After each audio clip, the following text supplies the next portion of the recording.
Hello friends, welcome back to my channel. জবা মাসির বাড়ি থেকে অনেকগুলো সুন্দর মেমোরিজ নিয়ে আমরা তো বেরিয়ে পড়লাম। আগেই বলেছি জবা মাসি মায়ের ছোটবেলার বান্ধবী, তাই আমার সাথে মায়েরও মনটা বেশ খারাপ ছিল।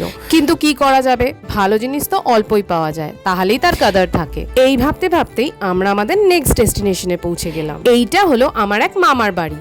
এসো তাহলে এবার এদের সাথে তোমাদের আলাপ করিয়ে দিই। এই যে দেখছো সামনে বসে নিজের কাজ করে যাচ্ছেন, ইনি হচ্ছেন আমার গোপাল মামা। মামাদের পার্টির বিজনেস, শীতল পার্টি। দেখতেই পাচ্ছ কত রাখা।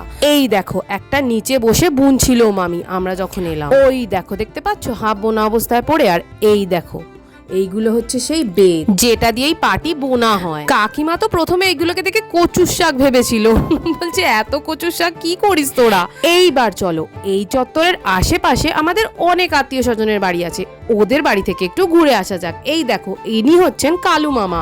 মামি ফার্স্ট এনার বাড়িতে নিয়ে এলো। এই দেখো ইনি হচ্ছে গোপাল মামার বউ। আপাতত ইনি আমাদের হোস্ট। ওইখানে গপাগপ তরমুজটা খেয়ে এইবার আমরা চলে এলাম আরেক মামার বাড়িতে। এইটা হলো মঙ্গল মামার বাড়ি। অবশ্যই এখানে শুধু মঙ্গল মামা না, কাই মামা, ধবলি মাসি অনেকে আছে। কত বছর পর সবাইকে দেখলাম। অনেক পুরনো স্মৃতি চোখের সামনে ভাসছিল, কিন্তু সেগুলোর সাথে এখনকার কোনো মিল নেই। জায়গাটাই পুরো চেঞ্জ হয়ে গেছে। কিন্তু হ্যাঁ, মানুষগুলো আর ভালোবাসাটা অবশ্য একই আছে। সেই আনন্দেই নাচতে নাচতে তখনকার মতোদের টাটা বলে আমরা আবার মামার বাড়িতে ব্যাক করলাম। বাড়ি ফিরে আমরা রাতের মেনু নিয়ে বসে পড়েছি। এই দেখো ছোট্ট ছোট্ট নতুন আলু দিয়ে ডিম কষা, উফ হেভেন।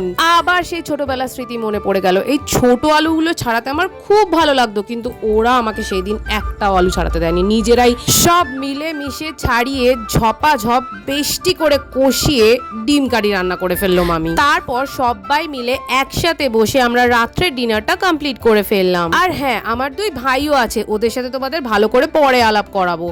আপাতত দাঁড়াও, এই ডিম কষাটা দিয়ে একটু জমিয়ে খেয়ে নি। উফ, যা টেস্ট হয়েছিল না, বেষ্টি করে মন ভরে খেয়ে নিলাম। এইবার আমি একটা জমিয়ে ঘুম দেব। তাহলে আজকের মতো চলি, তোমাদের সাথে আবার দেখা হচ্ছে পরের ভিডিওতে। আপাতত টাটা, গুড নাইট।